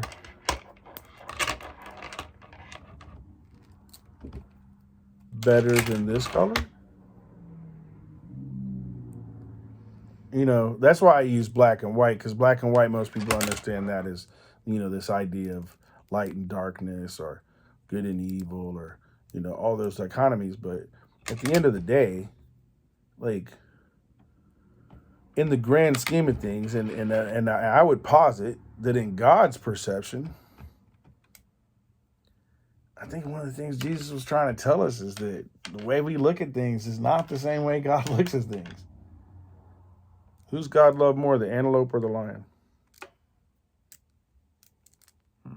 And which one's evil? Antelope thinks the lion's evil. Sure does. Lion Lion thinks antelope you're tastes evil. Lion thinks you're evil because you're standing between him and the antelope. good. Goddamn right. Right. I mean, but to me, that natural law, that's God's law. That's what God created. Other things are golly. Finally came up. Go back to the last screen though for me. Because the other things are just social standards. In my view. Like, it's just a social standard that it's not okay to eat meat. Or it's just, you know what I mean? Like, think about it. Just 100 years ago, you know how cool it was if you had a coonskin cat? Okay, maybe not 100 years ago. When they first came over and they were like, oh, wow, look at all these animals we can trap. And they started making all these clothes, right? Out of all these animal skins. Beaver and, yeah. And you know what? Socially, you were rock a star if you were wearing a coonskin cap. A.K.A. Ben Franklin going to Europe. Wearing his coonskin cap because those people thought he was just a shittenbockers back then, bro. Because he had a coonskin cap.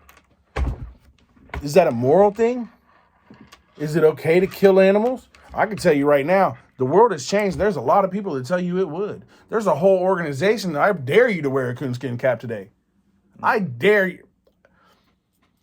I dare you to come up on the podcast with a coonskin cap and a mink coat. We're already canceled, so we don't really worry about things, but you'll get canceled right away. PETA will be all over you, right? And so is that the superego? Is PETA my superego in that regard? I think your superego is something that PETA will willfully use against you. Yeah, they're going to tell me what the social standards are in their terms, right? It's not to say that the superego is good and the id is evil. It's to say these are functions. These are the colors of the spectrum. Yeah, but we also look at the id as kind of like our baseness, our evilness, versus the superego is our highness, our best. You know what I mean? But and even yeah. if we use the shoulder thing, right? The id is represented by this devil, and the superego is represented by this angel. When I was bringing up Stockholm syndrome and gaslighting, though, Yeah. that's not your id that people are weaponizing against you. It's your superego? It's your superego. I don't know. I mean, to me, gaslighting is just like somebody making you feel like your reality is not real. Yeah. It's a mind fuck. Yeah.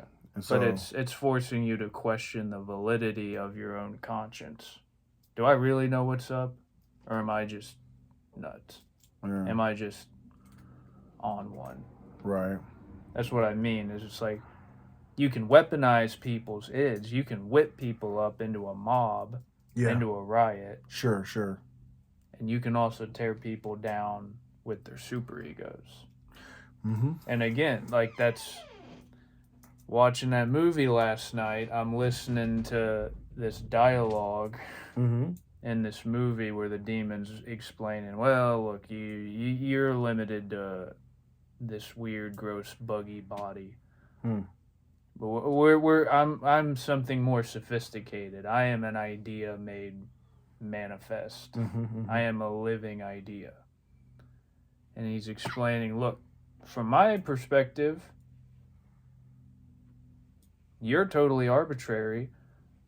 The great creator is the evil one. And everything I do, from my perspective, is completely good and justified. Right. And that's what I'm saying, where it's like I'm watching this movie last night and I'm thinking to myself, okay, this was made to maintain someone's framework. These theological ideas, these political, the propaganda of it is meant to solidify somebody's existing framework. And one that's been promoted for a while, right? Yeah, you can recognize the demons because they're the ones that will tickle your id. Will tickle your id. Yeah, and you'll recognize the angels because they're gonna sound like that super egoic voice of God coming down and saying, "Hey, you've been a bad boy and you know it." Right. And it's more complicated than that. It's not that simple. People will use your super ego against you as well as they will use your id. Well, and I think, explain what Stockholm syndrome is real quick. It's this idea of you're kept prisoner or hostage or under a coercive situation. And then you fall in love with your oppressor. And over a given enough time, yes, the agent or the person that is actively manipulating and coercing you, there's this tendency for people with given enough time, they'll identify more with the person who's ruining their life than they will with anyone who is trying to get them to look at it from a different so like perspective. a parent that pimps out their kids, Yeah. right? Like in maybe or goes through a lot of abuse. Like I think a lot of kids fall under the Stockholm syndrome and don't even realize it. And I don't know if parents are always doing it intentionally or not, but yeah, I think that's kind of can be common, and that's the danger in with the super ego is how malleable it can be. And to take it to another step, if you remove the father from the home and the mother's working all the time and the kids are being raised by teachers, because remember in our last definition, it was by society. Go back for me. Thank you. reflecting social standards learned from parents and teachers. So if you take the parents out of the equation, and now you have is this indoctrination by teachers, the superego becomes very malleable, because who is defining good and bad? Who's defining the standards? Who is defining the morality, if you will? Ooh, you're gonna be in trouble. Your brother gonna kick your buttocks because you broke his social standard of losing one of his little balls, and they were so perfect. Told you that's why I can't touch this shit. Anyway, with that being said, we've had a good episode. Yeah. I got a little riled up there. I do get riled up at that. The shit pisses me off. The idea that how many people are misled by the egos of other people who just want to have pats on the back for thinking that they know, and the people that can confuse people and lie to people and mislead people. And I'm not saying that all Christianity is bad. I'm really not. I think if there was a Christianity that was based on the teachings of Jesus Christ more so than Paul, we'd probably be better off. But it is the face of the majority of the hypocrisy. Well, but it's one of the arbiters of social standards for a long time in our culture. So, you know, the questioning of and the battle against that, right? Because look, here's the thing: social standards, just because that doesn't mean they're right. Mm-hmm. You know, we've got a lot of people that do. You know, is cutting off didn't we have this discussion? Cutting off the portion of a baby's penis, is that good? Is that right? Is it even a good idea? Is it even a good idea? Exactly. And then, you know, I think most people nowadays, they totally, cutting off the kid's penis, that's normal. But, you know, then we look at female circumcision and we're like, oh, that's abnormal. That's weird. That's barbaric. Yeah, but in another culture, it's completely acceptable. Completely like what they do and how it's under, you know what I mean? Mm-hmm. And so who's the arbiter, right? Is it the European social standard group? That's how we've been rolling in the world. It's like, oh, Europeans say this is the social, if you don't do it our way, you're weird. You're evil. You're a barbarian. You need to be civilized. We need to bring you to Jesus. Our Jesus, by the way. Let's make sure we get that clear, because it's our interpretation of Jesus and how we think Jesus. It's not, you know, oftentimes it's more Paul than it is Jesus. So anyway, with that being said, thank you for another episode, Dylan. Thank you to everybody for watching. If you're still here after 2 hours, 2 minutes, and 37, 8, 9, 40 seconds, I really appreciate you. And I would really appreciate some algorithm love, as I will continue to ask for. But I will be grateful for all the people that have told me personally that they're watching my shows, or they're enjoying my shows. I need to get a mic. They're giving me advice. All the above. I really appreciate everybody. Tune in next week for Chit Chats with Chet and Bros with Buggy Balls. And so this episode is brought to you by Buggy Balls. And what are Buggy Balls? They are neodymium. What does that even mean? Neodymium. What is even that? Chill, Daddy, chill. What is even that? I love that guy's reaction. What is even that? Chill, Daddy, chill. While we're waiting for that to look up, I do want to give a big shout out. There's this new artist, Iniki. On my phone. It's on my phone. So there's, and look, I'm about to promote a trans musician, a trans singer. How dare you? I know, right? But this person is making some really cool music. The last song is called "The Walls of Jericho," and it's really melodic. And really, I think the biggest thing that I like about this person's music, and I don't even know if they are. You're not sure which them they is. I'm pretty sure they identify as a female, but it's just safer to say they.